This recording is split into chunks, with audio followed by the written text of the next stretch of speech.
tell you right off the top of my head, if I work with you, I apologize profusely. Secondly, I am a total fraud. As evidenced by what my teenage son told me. He said, Mom, you can't make anybody do anything. You can't make me take out the garbage. Make me. I'll tell you how I did that. First of all, I don't follow any of these philosophers or these management types. Not that guy, not the Harvard Business Review. I've sort of stumbled along, managing people for 40 plus years. Brother labeled me Betsy, Bossy Betsy. You'll see why again in a few minutes. Instead, I follow these management philosophers. Whether it's this wonderful Dr. Spock or everything you learned in kindergarten. And here's why. My management philosophy is actually a very simple and basic one. It's what I call the toddler and teenage management philosophy. It's everything you know, you've learned as a parent, or you were a kid once. So it'll always apply. So, I don't necessarily follow that guy either, because it's not necessarily, prayer or persuasion, and I won't do what somebody earlier today referred to as the bourbon and bullwhip management style, because that doesn't work either.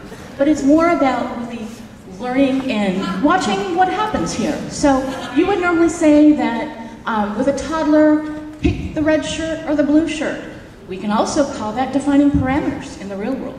So, but sibling rivalry, always going to see it in some way, shape, or form.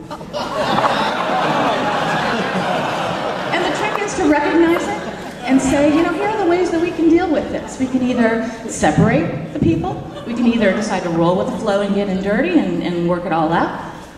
You can decide to let them fight it out themselves and see which one draws the first blood. My strategy is really about let them get distracted by the shiny stuff on the side of the road. In other words, it's about distracting, moving them along, but never engaging yourself. Then there's anger. The trick with anger is that you really just have to sit there and listen and let people vent on you. The moral of the story is you're Teflon. Let it all slide on out of you and let them get it out of their system. Now, you get the passive-aggressive types, okay?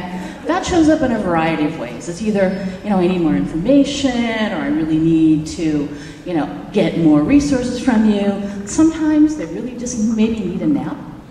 Or some cookies, we'll figure it out. This one, she's really dangerous. She's the aggressive type, and this goes back to the bourbon theory. Alcohol can work both ways, either as a parent or as a manager. You gotta watch for that. Anyway, passive-aggressive. This is the big challenge with passive-aggressive types.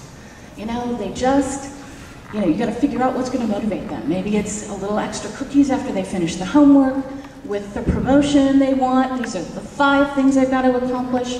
That guy, nothing can help that guy, I'm sorry. And he won't move either.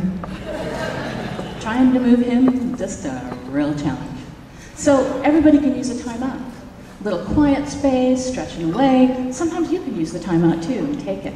Sometimes the timeout is dragging your colleagues off to the bar. That's a decent timeout as well. Yeah. And there's this guy. He's going to be all about acting out. You know what? There's always a place and a time for acting out. Sometimes you should act out as well. So join the crowd. Never forget to use either humor or self-deprecation to make your point. This one needs a little help. And part of your job as a manager is you've really got to figure out when you've got to go in there and clean it all up, what you need to do to clear out the obstacles so that your team hit the home run while you stand in the background. This guy, we're going to go on a little adventure. One of the things that you've got to really figure out is how to pay attention and how to analyze what's going on. In the case of my young son, who said, Mom, you can't make me do anything at all, I know 2 things about him.